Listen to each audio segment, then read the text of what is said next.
Muchas gracias. Bienvenidos, bienvenidas a este webinar.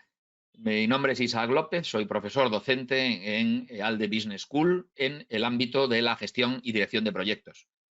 Bueno, en este webinar vamos a revisar, pues en este espacio de tiempo que tenemos, pues este tema de la gestión de historias de usuario. ¿Qué son historias de usuario? Y realmente cómo podemos gestionarlas en un enfoque agile o ágil, en definitiva, en un ciclo de vida ágil cuando gestionamos productos o proyectos en un ciclo de vida, como digo, adaptativo o ágil. Em, bueno, cuando hablamos de agilidad, siempre a que hablamos de agilidad, realmente no empleamos el término requisitos como empleamos el término cuando hablamos de un enfoque más clásico para la gestión de proyectos, como es un ciclo de vida predictivo o waterfall o cascada. ¿De acuerdo? En un proyecto gestionado de manera más tradicional, eh, hablamos de requisitos. Requisitos que pueden ser requisitos funcionales y también pueden ser requisitos técnicos. ¿De acuerdo? En cualquier caso, hablamos de requisitos. Sin embargo, en el ámbito adaptativo, cuando utilizamos un enfoque ágil, en lo que denominamos agilidad, en ese entorno agile, en el que también podemos gestionar productos y proyectos de otra manera, ¿de acuerdo? De una manera más iterativa, de una forma más adaptativa, no empleamos el término realmente requisito como tal, sino que hablamos de un concepto que se denomina historia de usuario o user story. Una historia de usuario, si tuviéramos que compararla con un requisito en un proyecto más tradicional, pues vendría a ser un requisito funcional, solamente funcional, no técnico, ¿de acuerdo? En un proyecto en el que gestionamos, lo gestionamos de manera predictiva o cascada, waterfall, hablamos de requisitos funcionales y de requisitos técnicos, es decir, el qué hay que hacer y el cómo lo vamos a hacer a nivel técnico. Todo esto se planifica con antelación, se planifica de antemano y ya sabéis que en un enfoque más predictivo, más tradicional, lo que hacemos es tratar de recopilar todos esos requisitos de nuestro cliente, de los stakeholders, para tener una base de información y de conocimiento suficiente que nos permita planificar el proyecto de manera completa, de manera detallada. ¿De acuerdo? Prediciendo de alguna manera el futuro, prediciendo lo que va a ocurrir. Por eso se denomina enfoque predictivo. Sin embargo, en un ámbito ágil, en un enfoque agile, eh, más, que el, eh, más que el qué y el cómo, solo hablaríamos más bien del qué. ¿Por qué? Porque tenemos incertidumbre, ¿de acuerdo? En un ámbito ágil la característica es la incertidumbre. Hay incertidumbre sobre todo el alcance que hay que desarrollar en el proyecto, ¿de acuerdo? Por unas razones o por otras, en un ámbito ágil no tenemos toda la información al inicio del proyecto y tenemos que arrancar el proyecto de manera que empezamos a trabajar con lo que tenemos, con la información de la que disponemos y por el camino vamos descubriendo el resto del alcance y vamos de alguna forma redirigiendo en periodos cortos el rumbo del proyecto. Con lo cual, no podemos partir de una planificación detallada, una planificación que contenga toda la información, un cronograma completo, que contenga un presupuesto completo, una fecha de fin fijada definitiva. Esto no lo tenemos en agilidad, partimos de otras premisas y esa incertidumbre implica que más bien nos vamos a centrar en el qué hay que hacer y no tanto en el cómo. No tenemos suficiente certidumbre como para planificar de antemano tecnologías que vamos a usar, herramientas o determinadas, instrumentos tecnológicos que vamos a utilizar. Con lo cual, la historia de usuario representa, desde un punto de vista funcional, lo que el cliente quiere, lo que el cliente desea, lo que el cliente necesita, ¿vale? Además, esa funcionalidad que describe una historia de usuario está expresada tal y como el usuario lo entiende, tal y como el usuario nos la solicitaría, la pediría, la expresaría. ¿De acuerdo? Con lo cual, la historia de usuario es, entre comillas, un requisito funcional expresado de otra manera y desde el punto de vista del usuario. Alude y hace referencia más bien al qué hay que hacer y no tanto al cómo lo vamos a hacer, porque en agilidad, además, el cómo vamos a hacerlo, con qué tecnologías, con qué soluciones técnicas, pues entra dentro de las decisiones que toma realmente el equipo ágil. ¿Vale? Además, expresa cómo el usuario se va a beneficiar del producto para obtener un resultado, para obtener una necesidad cubierta, que en definitiva es lo que quiere, ¿no? Con lo cual, por eso se llama historia de usuario.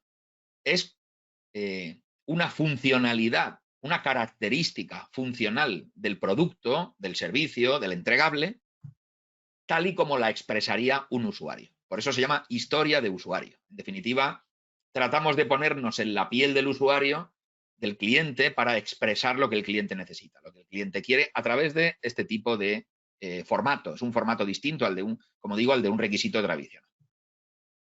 Los requisitos tradicionales se centran en explicar cómo funciona el producto, ¿vale? En un enfoque tradicional tenemos muchos requisitos, probablemente, en un proyecto grande, y nos centramos en explicar cómo funciona el producto. El producto es capaz de hacer esto, el producto es capaz de hacer esta otra cosa, y describimos lo que el producto es capaz de hacer. Las historias de usuario tienen un enfoque un poco diferente. Lo que explican no es lo que hace el producto y cómo funciona el producto, no tanto esa perspectiva, sino más bien una perspectiva de qué hace el usuario con el producto para resolver su necesidad, cómo el usuario utiliza el producto, usa el producto para resolver sus necesidades, en definitiva, sus requisitos, ¿no? Lo que necesita, lo que quiere el usuario, lo que le aporta valor, de alguna manera. Bueno, aquí hay una pequeña ilustración. Estas ilustraciones son del maestro Javier Garzás. Javier Garzás es una referencia en España en relación con la agilidad, con el mundo agile. Os recomiendo su blog y os recomiendo bueno, pues su conocimiento que habitualmente bueno, pues, comparte con los demás a través de su blog y de sus publicaciones, ¿de acuerdo? Javier Garzás lo que dice es que tres cosas básicas sobre las historias de usuario, ¿no? Es funcionalidad resumida en una tarjeta. Habitualmente en agilidad la historia de usuario se escribe en una tarjeta o en un post-it o en un elemento de este tipo, ¿vale? O algo que simula una tarjeta, si es digital, si es una herramienta digital, algo que simula una tarjeta o un post-it, ¿de acuerdo? Tiene que ser una funcionalidad lo más pequeña posible. Son muy atómicas las historias de usuario. Una historia de usuario no debería contener demasiadas cosas, porque entonces, por decirlo así, se vuelve demasiado compleja. La historia de usuario, en realidad, aspira a ser algo muy simple, muy concreto. Entonces, es mejor tener muchas historias de usuario pequeñas que no menos historias de usuario más grandes, ¿no? Una parte muy importante de la historia de usuario no es solamente lo que la historia de usuario refleja o expresa, ¿no?, en esa tarjeta o en ese post-it, sino la conversación que implica la historia de usuario. ¿A qué me refiero con conversación? Para poder comprender realmente lo que el usuario necesita y cómo lo necesita y cómo el producto puede ser utilizado por él o por ella para que dicho producto o dicho entregable se comporte como necesita el usuario, hay una conversación. Es un elemento fundamental de la historia de usuario. ¿Qué es esa conversación? ¿Una conversación entre quién? Una conversación entre el equipo de proyecto y el usuario o cliente. De manera que esa conversación lleve a aclarar qué necesita ese usuario, qué necesita ese cliente y cómo quiere que se comporte ese producto. ¿De acuerdo? La conversación es ese diálogo que se establece entre el equipo de proyecto y el cliente o usuario para llegar a entender lo que necesita y plasmarlo de la manera más simple posible en una historia de usuario o una user story. Además, la historia de usuario se caracteriza porque un elemento clave es el valor que aporta. ¿De acuerdo? El valor que aporta es las necesidades que cubre o que cumple en relación con el usuario. El valor que aporta una historia de usuario es que realmente refleja y expresa una necesidad relevante para el usuario que debe ser priorizada. Con lo cual, todas las historias de usuario deberían resolver necesidades importantes, aportando valor de manera que explican cómo debe comportarse ese producto o ese servicio. Bien. Bueno, aquí simplemente esto es un ejemplo de una tarjeta. Podríamos hacerlo de diferentes formas. No hay una regla universal de cómo debe ser una historia de usuario, pero es verdad que este es un ejemplo de cómo sería una historia de usuario, bueno, pues reflejada en una tarjeta, en un post-it, o en definitiva en una ficha, si queréis, ¿vale? Y aquí, bueno, pues tenemos una historia de usuario, ¿vale? ¿Cuál es el nombre de la historia de usuario? Cálculo de la edad del usuario. Y lo que necesitamos es que, bueno, un determinado producto de software, que sería este ejemplo, una aplicación de software, un sistema, un producto de software, en un momento dado tiene que hacer un cálculo, ser capaz de calcular la edad del usuario que está utilizando ese producto. ¿Vale? Si os dais cuenta, debajo del título de la historia de usuario tenemos la descripción de lo que quiere el usuario que ocurra, de su necesidad. Y además lo mostramos tal y como lo expresaría el propio usuario. El usuario diría, como usuario de esta aplicación, quiero que el programa sea capaz de calcular mi edad cuando yo introduzca mi fecha de nacimiento, pues, por ejemplo, en un formulario en este producto de software. ¿Vale? Con lo cual, aquí la utilidad, la necesidad, el valor es que cuando yo introduzco mi fecha de nacimiento, el sistema de software, el producto de software, es capaz de calcular mi edad. ¿Vale? Es una historia de usuario, como veis, muy simple y muy sencilla, probablemente de resolver, ¿no? Pero es un ejemplo y era interesante que fuera un ejemplo simple, un ejemplo sencillo para mostrar un poco cómo funciona. Bien, como veis, se cuenta en primera persona. Yo como usuario quiero que este producto haga esto y haga esto cuando yo pues hago otra cosa. ¿Vale? En definitiva, es una forma de expresarlo desde la primera persona, como si el usuario fuera quien habla. ¿De acuerdo? Esto garantiza que el usuario se ve reflejado en esta historia de usuario, en este, comillas, requisito funcional, de manera que, bueno, ha habido una conversación, esa conversación, ese concepto de conversación, ese diálogo con el usuario, para llegar a comprender qué es lo que quiere y poder expresarlo de una forma muy sintética. Quiero esto, ¿no? Veis que hay otros elementos en la historia de usuario, además del título y la descripción, como por ejemplo es un ID. Veis que a la izquierda arriba tenemos un ID, un identificador, y con el número 7. ¿Qué es esto? Bueno, cuando en un proyecto ágil tenemos muchas historias de usuario, probablemente conviene enumerarlas o codificarlas mediante un código, de manera que podamos identificarlas por un número, por un código, sin necesidad de tener que recurrir al título completo. Bien, esto es interesante cuando hay muchas historias de usuario y hay proyectos que por su complejidad pues, tienen muchas historias de usuario, incluyen muchas historias de usuario. Otro elemento que podemos tener en nuestra historia de usuario, como veis a la izquierda, un poco más abajo, es una estimación. Aquí, como veis, en esta historia de usuario de ejemplo, en este ejemplo, la estimación es 4. ¿4 qué? Bueno, 4, una unidad de medida de tiempo, en definitiva, ¿vale? O una unidad de medida de esfuerzo. No queda claro en esta, ¿verdad? No está claro en esta tarjeta, pero podría ser una estimación en horas, por ejemplo, en jornadas, en días, si hablamos de tiempo, o si hablamos de esfuerzo, pues podría ser, por ejemplo, una estimación en puntos historia.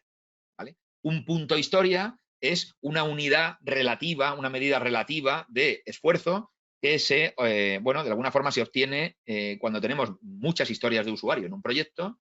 Normalmente lo que hace el equipo es encontrar la historia de usuario más simple, la más sencilla, la más rápida de implementar, la más fácil de desarrollar, y a esa historia de usuario le puede asignar, por ejemplo, un valor de 1, un punto historia. Si la historia más simple de todas las historias que tenemos en el proyecto, imaginaos que son, no sé, digo una cifra, 35 historias de usuario, por ejemplo. Si la más simple le otorgamos el valor 1, esa vale 1, la unidad de medida es esta historia de usuario porque es la más sencilla, el resto las vamos a calificar en función de esta primera. Con lo cual, si esta vale 4, como veis aquí, y estuviéramos hablando de puntos historia, un punto historia es una unidad de medida relativa, no refleja una cantidad de horas ni refleja una cantidad de tiempo concreta, sino que refleja una cantidad de esfuerzo. Esta historia de usuario, la número 7, vale 4 puntos historia. Luego es 4 veces más grande, 4 veces más costosa que la historia que vale 1, que la historia de usuario que vale 1. En esto consisten los puntos historia. Con lo cual, un punto historia en sí no es nada absoluto, sino que siempre es algo relativo a ese proyecto y a tomar como unidad de medida la historia más simple. Como digo, la estimación se puede hacer en horas, en tiempo o en puntos historia. Otro elemento que tenemos aquí es el valor. Aquí veis que el valor es 7. ¿Qué es el valor? Bueno, el valor es un elemento que trata de representar la cantidad de valor que aporta esta historia al usuario. Es decir, la cantidad de valor que aporta y la necesidad que resuelve, ¿no? De alguna manera. ¿Cuánto valor entendido como satisfacer una necesidad, aporta esta historia de usuario a nuestro cliente? Bueno, pues de 1 a 9, por ejemplo, siendo 1 el menor valor posible y 9 el mayor valor posible, pues esta hemos considerado que aporta 7. ¿Vale? Le damos un valor de 7. Quiere decir que aporta un alto valor, no es el máximo, que sería 9, pero aporta un valor alto a nuestro usuario. Es una medida para valorar estas historias en función de estas historias de usuario, en función de el valor que aportan como resolución o como satisfacción de necesidades. Veis a la derecha que también hay un apartado que pone dependencias. Aquí no hemos puesto nada o está en blanco este apartado, ¿no? ¿Qué son las dependencias? Bueno, a veces para resolver una historia de usuario es necesario haber resuelto previamente otra historia de usuario, en el sentido de que, imaginaos que este cálculo se va a realizar cuando nosotros, como usuarios, introducimos nuestra fecha de nacimiento en un formulario. Bien, para que esto podamos hacerlo, debe existir el formulario. Probablemente una historia de usuario anterior a esta será desarrollar un formulario con una serie de características. Luego, esta historia de usuario, la número 7, depende de que una historia de usuario previa, en este caso la historia que implica crear un formulario, que puede ser la número 6, la número 5 o la número que sea, esté desarrollada.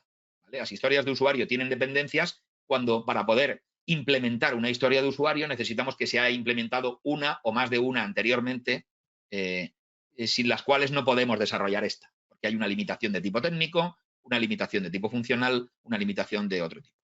Bien. Además, las historias de usuario tienen unas pruebas de aceptación o criterios de satisfacción. Es decir, tenemos que definir también una serie de pruebas que vamos a hacer para comprobar si la historia de usuario está correctamente implementada y funciona correctamente. En este caso, ¿cómo vamos a comprobar esto? Bueno, la primera comprobación que vamos a hacer aquí, como veis en esos criterios de satisfacción, es verificar si el cálculo que hace es correcto. ¿De acuerdo? Si yo le digo que nací el 1 de mayo del año 1990, ¿de acuerdo? Pues el sistema tiene que calcular que yo tengo 34 años. Y si no calcula 34, es que hay un error. Por lo cual, la primera comprobación es que hace el cálculo correcto, ¿vale? Pero además podemos hacer otras pruebas para, de alguna forma, definir otros criterios que tiene que cumplir esta historia de usuario. Por ejemplo, si un usuario en el formulario introduce una fecha mayor que la de hoy, es decir, si alguien dice, bueno, voy a poner una fecha mayor que hoy. Por ejemplo, voy a poner el 1 de enero del año 2050. ¿Qué debe devolver el formulario? El formulario ahí no puede calcular la edad porque es absurdo, ¿no? Es alguien que aún no ha nacido, ¿no? Si nace el 1 de enero de 2050, ¿qué debe devolver? Pues debe devolver, hay un error, la fecha que ha puesto es mayor a la de hoy, es superior a la de hoy, por ejemplo. ¿Vale? Ese es un criterio de satisfacción. Otro criterio sería si la fecha que introduce el usuario es demasiado antigua. Claro, si la fecha que introduce el usuario es el 1 de enero del año 1700, lógicamente ahí hay que devolver un error también. Un error que diga, pues esto es un error, tiene usted que introducir una fecha más reciente.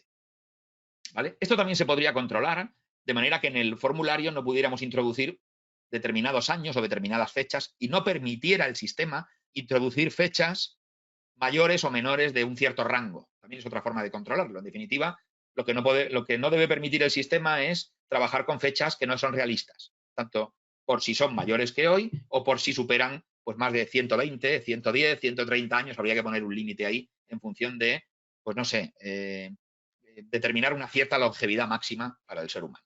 ¿Vale? Esto sería un ejemplo de los elementos que puede contener una historia de usuario. Como veis, es un requisito funcional expresado desde el punto de vista del usuario y en el que hay ciertos elementos que hacen que podamos enfocar muy claramente qué necesidad tiene que cubrir una historia de usuario. Las historias de usuario, además, bueno, pues se supone que deben cumplir con las 3 Cs, ¿vale? La regla de las 3 Cs. ¿Qué Cs? Estas que tenéis aquí. Card debe tener un formato tarjeta, un formato post-it, un formato ficha, como lo queráis llamar. Debe también cumplir con la C, confirmation. Tenemos que confirmar que efectivamente funciona, que efectivamente cumple con lo que tiene que cumplir y que refleja una necesidad correcta del usuario. Y además debe cumplir con la C de conversación. Tiene que haber una conversación previa con el usuario para entender bien sus necesidades y poder expresar de la manera más correcta, más adecuada, qué debe conseguir esa historia de usuario. Toda historia de usuario debería cumplir con las 3 Cs. Además de las 3 Cs, hay otro elemento, hay otra, vamos a decir, otro modelo, que es el modelo INVEST, ¿de acuerdo? Que son las iniciales de unos conceptos que vamos a ver ahora, y esto es una especie de modelo de calidad para las historias de usuario, y es bueno que cuando desarrollamos historias de usuario tratemos de adecuarnos al modelo INVEST de calidad de historias de usuario. ¿En qué sentido? Bueno, veis que cada letra significa una cosa, ¿no? La I significa que debe ser independiente. Una historia de usuario no debería requerir de otra para poder existir. Otra cosa es que haya una dependencia, ¿no? Eso sí es cierto. Puede haber una dependencia, pero no que para resolver lo que queremos resolver en la historia de usuario necesitemos un output de otra historia. Eso no. Deben ser independientes. La N de negociables. ¿Negociable qué quiere decir? Bueno, tiene que ver con esa conversación que hemos dicho antes con el usuario, ¿de acuerdo? Con el cliente. Una historia puede ser reemplazada por otra con diferente prioridad, ¿vale? Es decir, es negociable modificar, priorizar o repriorizar esta historia de usuario en función de la conversación, esa C que tenemos con nuestro cliente. La V es de valuable, ¿no? Valor. Tiene que aportar valor. Si no aporta valor para el producto y para el usuario, pues a lo mejor esa funcionalidad no es necesario implementarla. Con lo cual debemos asegurarnos de que aporta valor, que cubre una necesidad, una de las necesidades que el cliente tiene y que, bueno, es relevante para el proyecto, ¿vale? Habrá historias de usuario con más valor y otras con menos valor, más prioritarias o menos prioritarias, pero todas deben aportar valor, si no, no son necesarias, ¿vale? La E es de estimable. La historia de usuario debe poder ser estimada. Ya hemos visto antes que podemos estimarla en tiempo o en esfuerzo. Si es en tiempo, habitualmente se usan horas. Si es esfuerzo, habitualmente se usan puntos historia, que ya hemos visto que es una medida relativa. Debe ser estimable, ¿vale? Con lo cual debe ser pequeña, debe ser sucinta, la S de Invest, ¿no? Es decir, debe ser lo más atómica posible, lo más pequeña posible, porque cuanto más grande, probablemente en su interior va a contener más de una historia de usuario, más de una funcionalidad. Queremos reducirlo a una sola funcionalidad. ¿Vale? La T, finalmente, del modelo INVEST es comprobable, testeable, si queréis. Se debe poder probar y verificar. Como hemos visto antes, tiene que haber unos criterios de satisfacción y mediante unas pruebas de usuario poder comprobar que efectivamente cumple con lo requerido. Debe poderse probar que funciona y que se ha implementado correctamente. El modelo INVEST es un modelo, como digo, de aseguramiento de la calidad de las historias de usuario. Es un check, si queréis, un checklist a través del cual podemos comprobar si la historia de usuario es correcta, es adecuada y tiene calidad. Bueno, importante, una pequeña cuestión que es relevante, yo creo. Esta es la misma historia de usuario que hemos visto antes, la del cálculo de la edad de usuario, pero simplemente aquí quiero comentar que las historias de usuario son una herramienta muy habitual en la agilidad y especialmente cuando utilizamos Scrum, ¿de acuerdo? Ya sabéis que Scrum es un método ágil que divide el trabajo en diferentes sprints cortos en los que se va incrementando ese producto y un equipo Scrum es quien trabaja en ese modelo, en ese producto. Habitualmente un equipo Scrum es un equipo pequeño y está formado por básicamente 3 roles. Hay un Scrum Master, que es quien de alguna manera lidera el equipo, pero lo lidera desde un punto de vista no de autoridad, sino de servicio, ¿de acuerdo? Da servicio al resto del equipo, ayuda al resto del equipo, vela porque Scrum se está desarrollando correctamente y sus reglas se están cumpliendo correctamente y también ayuda a eliminar obstáculos, eliminar problemas y de alguna forma ayuda al equipo a ser más eficiente. Esa es la labor de un Scrum Master. Hay otro rol, el segundo rol es el Product Owner o dueño del producto. El Product Owner es alguien de nuestro equipo también, del equipo Scrum, pero representa al cliente. Es la voz del cliente o del usuario en el equipo. No es el cliente, es un miembro de nuestro equipo, de nuestra organización, de nuestro equipo, pero es quien mejor conoce cómo debe ser el producto, el entregable, porque está en contacto directo con el cliente y se encarga de priorizar el trabajo en función del valor que aporta cada cosa al entregable, al producto que el cliente quiere. Y el tercer rol en un equipo Scrum son los developers, denominados developers o desarrolladores, que son realmente los técnicos que van a hacer el trabajo técnico. Si es programar, si es desarrollar, si es construir, lo que sea. ¿Vale? ¿Por qué digo esto? Porque las historias de usuario es como habitualmente se representan los requisitos funcionales en Scrum. ¿De acuerdo? Sin embargo, hay que decir que la historia de usuario no es una herramienta propia de Scrum. ¿De acuerdo? Hasta el punto de que podéis revisar la guía de Scrum, por ejemplo, de Scrum.org, que es la organización, bueno, una de las más reputadas en cuanto a Scrum, o más seguidas, más aceptadas a nivel mundial. Y en la última versión de su guía de Scrum, que es de 2020, noviembre de 2020, veréis que no se habla de historias de usuario. ¿De acuerdo? Scrum cuenta una serie de cosas, una serie de reglas, una serie de artefactos, una serie de reuniones, roles, etcétera, principios y valores, pero las historias de usuario no son propias de Scrum. Los equipos que hacen Scrum utilizan historias de usuario prácticamente casi todos en el mundo, pero las historias de usuario provienen de otro método ágil que no es Scrum y es Extreme Programming. ¿De acuerdo? Extreme Programming es un método ágil inventado y creado específicamente para desarrollar software. Tiene algunas cosas en común con Scrum, pero no es Scrum, y otras cosas son distintas de Scrum, y lo que ha hecho Scrum es importar, ¿vale? No Scrum, realmente los equipos que hacen Scrum, las organizaciones que hacen Scrum, han importado esta herramienta o esta técnica denominada historia de usuario, porque realmente es una manera muy útil de representar esos requisitos funcionales del cliente o del usuario. ¿Vale? Pero no es propia de Scrum. Realmente es una herramienta creada para el framework, marco de trabajo, método Extreme Programming, que es otro método ágil. ¿Vale? Bueno, y seguimos un poco hablando de Scrum, tened en cuenta que en el mundo de la agilidad Scrum representa, pues, es difícil decirlo, pero más del 70 o 75% de la actividad ágil se hace mediante Scrum en el mundo. ¿Vale? Primero tenemos una visión, como veis aquí a la izquierda, primero tenemos una visión de qué producto queremos, de lo que queremos, y luego hay una pila del producto, ahora pasaré a hablar un poco de la pila del producto, que es ese Product Backlog, es la lista de las funcionalidades ordenadas por valor, por prioridad, ¿de acuerdo? Y ahí podemos tener historias de usuario, pero también otro elemento, otro concepto que se llama épicas. ¿Qué es una épica? Una épica es una historia de usuario demasiado grande, ¿vale? Una historia de usuario demasiado grande que es susceptible de ser dividida en historias de usuario más pequeñas, ¿vale? Y eso es lo que debemos hacer, refinar, ¿vale? En la agilidad debemos refinar y algo que es muy grande hay que refinarlo en piezas más pequeñas, ¿vale? Con lo cual una épica es una historia de usuario muy grande que aún no está refinada, no está desglosada y no está dividida en historias más pequeñas. Bien, con lo cual es necesario hacer esa división, ese refinamiento y llegar a un tamaño de historia de usuario lo más atómico, lo más pequeño posible.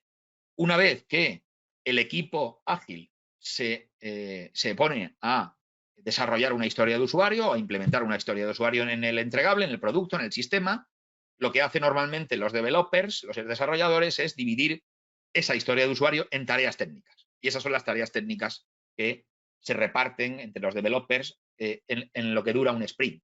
¿Vale? En un sprint, lo que hacen los developers es tomar una cantidad de historias de usuario y traducirlas a tareas técnicas concretas que tienen que realizar, y ese es el trabajo que se reparten y que coordinan entre ellos los developers del equipo ágil, del equipo Scrum. ¿Vale? Como decía antes, habitualmente se trabaja en Scrum con un Product Backlog, una pila de producto, una lista de funcionalidades que pueden ser más cosas aparte de historias de usuario. No tienen por qué ser todas historias de usuario, pero es verdad que la mayoría de elementos que encontramos en un Product Backlog en Scrum son historias de usuario. También podríamos encontrar, bueno, defectos que hay que reparar, casos de uso, trabajo técnico, si es un trabajo técnico común del equipo, porque si no son tareas técnicas y no estarán en el Product Backlog, estarán en las listas de tareas propias de los developers. Y también, bueno, pues recibir capacitación o hacer algún tipo de investigación necesaria para comprender mejor determinadas historias de usuario, determinados ítems. Como digo, de lo que nos habla la guía de Scrum de Scrum.org es de ítems o items, ¿vale? No de historias de usuario. Una historia de usuario es un tipo de ítem, ¿vale? Un ítem puede ser una historia de usuario, pero puede ser todas estas cosas que veis aquí también. Es verdad que en un product backlog de un equipo ágil, en un proyecto ágil, lo que más abunda y lo que más hay son historias de usuario, porque en definitiva son las distintas funcionalidades que hay que implementar. En un product backlog, por supuesto, habrá que bueno, crear historias de usuario, refinarlas. Si son muy grandes, acordaos que les llamaremos épicas y habrá que refinarlas y dividirlas en historias más pequeñas. Queremos historias pequeñas. ¿Por qué? Recordad siempre esto. Las historias pequeñas son mejores. ¿Por qué? Porque hay que estimar el trabajo que suponen. Y siempre es más fácil estimar algo pequeño que algo grande. Siempre es más favorable priorizar, estimar y trabajar con algo más pequeño que con algo muy grande o más grande que puede crear más problemas. ¿De acuerdo? Además de crearlas y refinarlas, tenemos que estimarlas, como digo, y priorizarlas. ¿Y cuál va a ser el criterio de priorización de los ítems, que casi siempre serán historias de usuario, en un product backlog? Pues el criterio fundamental de priorización es el valor. ¿El valor qué valor? El valor que aportan al cliente. El valor que aportan esas historias de usuario al producto. La prioridad viene dada por el valor. Lo que más valor aporta será lo que iremos haciendo en primer lugar. Y lo que menos valor aporta lo dejaremos para otros sprints, otras iteraciones. Bueno, el funcionamiento habitual de un product backlog es bastante dinámico, ¿eh? En el sentido de que, bueno, pues hay una serie de ítems, habitualmente historias de usuario, y, bueno, pues están ordenadas por prioridad, pero, bueno, pues esas prioridades pueden cambiar, con lo cual podemos repriorizar historias de usuario en función de lo que nos traslade el cliente, podemos insertar nuevas historias de usuario si el cliente nos indica que quiere añadir alcance al proyecto, podemos refinar ítems muy grandes, normalmente se denominan épicas, en historias más pequeñas. Podemos eliminar ítems si ya no son necesarios o definitivamente sabemos que no se van a hacer en el proyecto. Y también podemos estimar, en este caso lo hacen los developers, estimar, bueno, el tamaño de esos ítems, de esas historias de usuario. Ya digo que puede ser en función de tiempo o en función de esfuerzo. Todo esto, de alguna forma, resume un poco todo lo que podemos hacer con en un product backlog, ¿de acuerdo? En un product backlog que, como digo, es dinámico. El equipo en cada sprint tomará trabajo de la parte de arriba del product backlog. ¿Por qué de la parte de arriba? Porque lo más que está más arriba es lo más prioritario, es lo que aporta más valor. Y es además lo que hemos refinado y hemos detallado y hemos desglosado. Con lo cual, tomamos trabajo de la parte de arriba. Conforme ese trabajo sale del product backlog, sube el nivel o emerge el resto de trabajo que tenemos apilado en esta pila de producto o product backlog, y habrá que seguir ese mismo proceso de refinado, desglose, etcétera, y siempre permanecerá priorizado. Y este trabajo lo dirige, lo capitanea, o el protagonista de este trabajo es el product owner. Acordaos, el dueño del producto, del equipo ágil, del equipo Scrum en este caso. En definitiva, ¿cuándo son útiles las historias de usuario? Bueno, las historias de usuario son útiles cuando el usuario está identificado y ha habido una conversación con ese usuario. Conversación no quiere decir que haya una reunión y ya está, sino esa conversación como concepto, ¿vale? Conversación es ese diálogo en distintas reuniones, en distintas sesiones, etcétera, y el usuario está identificado y sabemos lo que el usuario quiere. También son útiles cuando hay una comunicación fluida en el equipo, porque al final las historias de usuario las implementa el equipo en su conjunto. Cada uno tiene un rol. En un equipo ágil hay distintos roles, normalmente estos 3 roles que he comentado, pero en el equipo tiene que haber comunicación para saber coordinar todo ese trabajo. También son útiles cuando son capaces las propias historias de usuario de describir qué acciones va a llevar a cabo el usuario y cómo se deben resolver, lógicamente. Y además, son útiles cuando no describen requisitos técnicos. Recordad, ni bugs o defectos, ¿no? Recordad, las historias de usuario no son requisitos técnicos, ni reflejan defectos o bugs, ¿vale? Las historias de usuario son requisitos funcionales. El cómo vamos a resolver técnicamente ese requisito funcional es una decisión que tomará el equipo ágil, ¿de acuerdo? En función de las circunstancias, de la tecnología que tengan disponible y de su conocimiento. Bien, muchos equipos, para darle forma a las historias de usuario, utilizan un formato que se llama formato Gherkin, ¿vale? Formato Gherkin. ¿Cómo es ese formato Gherkin? Bueno, como veis aquí, tiene como 3 partes, ¿no? Empieza con un cómo, y ahí es donde añadiríamos el tipo de usuario, quiero, qué necesidad tengo que satisfacer, para, y el motivo por el que quiero satisfacer esa necesidad, ¿vale? Es una forma muy estándar, muy habitual, de formular historias de usuario, con esas 3 partes, ¿no? Cómo, quiero para. Si vemos algún ejemplo, en este caso, veis, el requisito tradicional no se expresaría así. ¿Cómo se expresaría? Pues, por ejemplo, como veis aquí, habrá una pantalla de la aplicación con un formulario para calcular la edad del usuario. Esto es como se expresaría un requisito funcional tradicional. Podría haber también un requisito técnico que le dijese tecnológicamente cómo vamos a resolver esto. ¿Vale? Pero una historia de usuario, perdón, no se expresa así, sino que se expresa, si lo hacemos mediante Gherkin, como hemos visto antes, ¿cómo sería? Sería, como usuario de la aplicación, quiero que calcule mi edad al introducir mi fecha de nacimiento para conformar mis datos personales en esa aplicación. Esto es una expresión tipo Gherkin de una historia de usuario. Como veis, tiene un como, un quiero y un para. Y al final, como veis, es como si el propio usuario nos dijese qué es lo que quiere con sus propias palabras. ¿De acuerdo? En distintos escenarios iremos haciendo pruebas para aplicar esos criterios de aceptación. Oye, ¿qué pasa cuando la edad es superior a hoy? Cuando la fecha de nacimiento es superior a hoy. Lo que hemos visto antes, ¿no? ¿Qué pasa cuando la fecha de nacimiento es muy antigua? ¿Qué pasa si no calcula bien, no hace bien el cálculo y no calcula bien la edad? Todo eso son escenarios que podemos ir definiendo y, de alguna manera, para establecer cómo tiene que comportarse en cada caso la aplicación. ¿Bien? Pero la historia de usuario, formato Gherkin, es esta que tenéis aquí. Como usuario de la aplicación, quiero que calcule mi edad e introducir mi fecha de nacimiento para confirmar mis datos personales. Y esto se haría para cada funcionalidad de ese producto, de ese entregable. ¿De acuerdo? Algunas recomendaciones para terminar, si queréis. Por ejemplo, por supuesto, es clave que comprendamos exactamente cuál es el problema que queremos resolver para nuestro cliente. Eso es clave. Y eso se consigue a través de esa conversación que hemos dicho antes. Las historias de usuario, como ya hemos dicho, también deben ser lo más pequeñas posible. Serán más fáciles de estimar, más fáciles de gestionar, más fáciles de priorizar. Si tenemos muchos escenarios de pruebas, a lo mejor habría que dividir las historias de usuario en varias. Esto habría que ver el caso, ¿no? Y, por último, lo ideal no suele ocurrir, ya os lo digo, que no suele ocurrir esto, ojalá, pero no suele ocurrir. Lo mejor sería que las escribiese el propio usuario y no hiciéramos nosotros de intérpretes del usuario.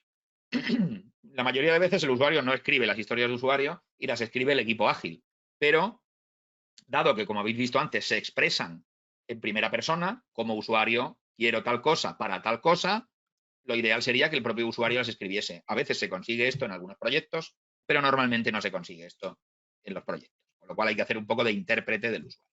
Estas son unas recomendaciones finales en cuanto a, bueno, algunas cosas que considero que son importantes a la hora de utilizar, recomendaciones a la hora de utilizar o de aplicar las historias. Bien, por mi parte, esto es un poco lo que quería contar de manera resumida. Esto es un tema que, como podéis imaginar y como podéis percibir, da para mucho más, porque estamos entrando en las propias entrañas de la agilidad, pero creo que por lo menos una idea general de qué es una historia de usuario, para qué sirve, cómo se utiliza, etcétera, pues hemos proporcionado, ¿no? Ahora, si os parece, lo que vamos a hacer o lo que voy a hacer es mirar si hay preguntas por vuestra parte y voy a tratar de responder a todas las que pueda. ¿Vale?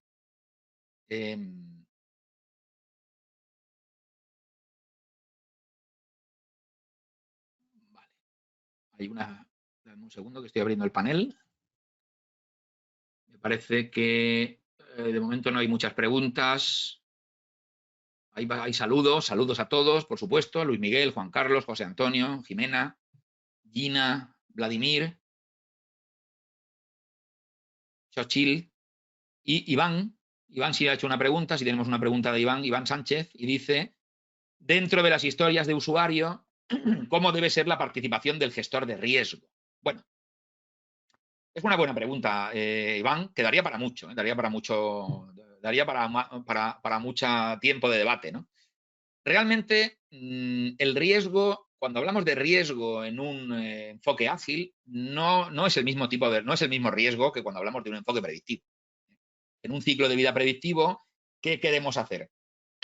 Tratar de planificar lo que va a pasar en el futuro. ¿Vale? Tenemos mucha información y vamos a planificar lo que va a ocurrir. Claro, ahí es muy importante identificar riesgos. ¿Por qué? Porque los riesgos pueden impedir que mi plan se desarrolle correctamente. ¿De acuerdo?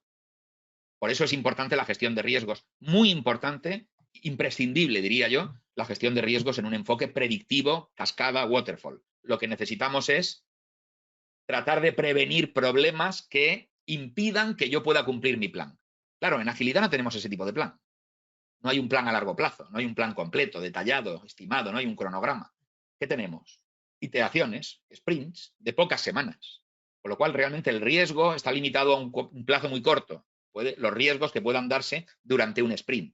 Las historias de usuario normalmente no incluyen información sobre riesgo, pero es verdad que el riesgo se gestiona en un equipo ágil, en un proyecto ágil, de sprint a sprint. ¿Vale? Con lo cual, lo que se hace es que el equipo ágil establece qué riesgos podría tener para no cumplir sus objetivos en un sprint y es lo que gestiona realmente. ¿Vale? José Alberto pregunta, muchas gracias, ¿qué recomendación puede hacer para proyectos de organización legal? Bueno, en definitiva, José Alberto, la gestión de proyectos es independiente un poco de las industrias realmente, o de los sectores. En un proyecto de tipo legal o de tipo que tenga que ver con legislación, con derecho, también se puede utilizar un enfoque ágil y historias de usuario. No tengo ninguna recomendación especial. ¿Vale? Simplemente, en primer lugar, siempre que tengamos un proyecto, determinar qué enfoque o qué ciclo de vida es el más conveniente, el más favorable para ese proyecto. No siempre es el ágil, a veces es un ciclo de vida predictivo. Y una vez que seleccionemos el ciclo de vida más adecuado a ese proyecto, trabajar en consecuencia. El proyecto que sea legal o sea de ingeniería o de consultoría o sea de cualquier otra materia, es realmente un poco independiente de esto. ¿Vale? José Alberto también pregunta, ¿existe alguna referencia para la reestructuración administrativa u operativa utilizando la metodología ágil? La metodología ágil empezó en el desarrollo de software, surgió ahí, es donde surgió la necesidad de gestionar de otra manera, ¿vale? Surgió en el desarrollo de software y en las tecnologías de la información. ¿Vale? Tradicionalmente se vino aplicando el enfoque predictivo en las tecnologías de la información y en el desarrollo de software y los resultados, bueno, pues eran sustancialmente peores que en otras industrias, que en ingenierías pesadas, que en obras públicas, que en construcción, que en proyectos espaciales, etcétera, etcétera. El desarrollo de software, de alguna forma, fue el escenario en el que se vio la necesidad de gestionar de otra manera. ¿Vale? Se detectó, se llegó a la conclusión de que para gestionar software bien, para gestionar proyectos de software de manera mejor, había que utilizar otro enfoque. Ya es cuando surgió el enfoque ágil, las diferentes variantes del enfoque ágil. ¿Qué quiero decir con esto? En proyectos de reestructuración administrativa u operativa podemos usar un enfoque u otro en función del proyecto. No hay una regla general, José Alberto, para esto. Hay que evaluar el proyecto, ver qué tipo de proyecto es y a partir de ahí determinar qué nivel de incertidumbre tiene el proyecto, de qué naturaleza es el proyecto y combinando esos dos elementos elegir el enfoque o el ciclo de vida más adecuado. Eric pregunta, ¿se puede combinar la agilidad en metodologías tradicionales como el de cascada? Sí. No es fácil combinar esto, Eric, pero lo que denominamos enfoques híbridos o ciclos de vida híbridos, con lo cual lo que obtenemos, lo que hacemos es un proyecto híbrido, sería un proyecto en el que combinamos un enfoque ágil con un enfoque predictivo. Se pueden combinar, es difícil de combinar, ¿vale? Es difícil de combinar porque son enfoques muy distintos que parten de premisas muy diferentes.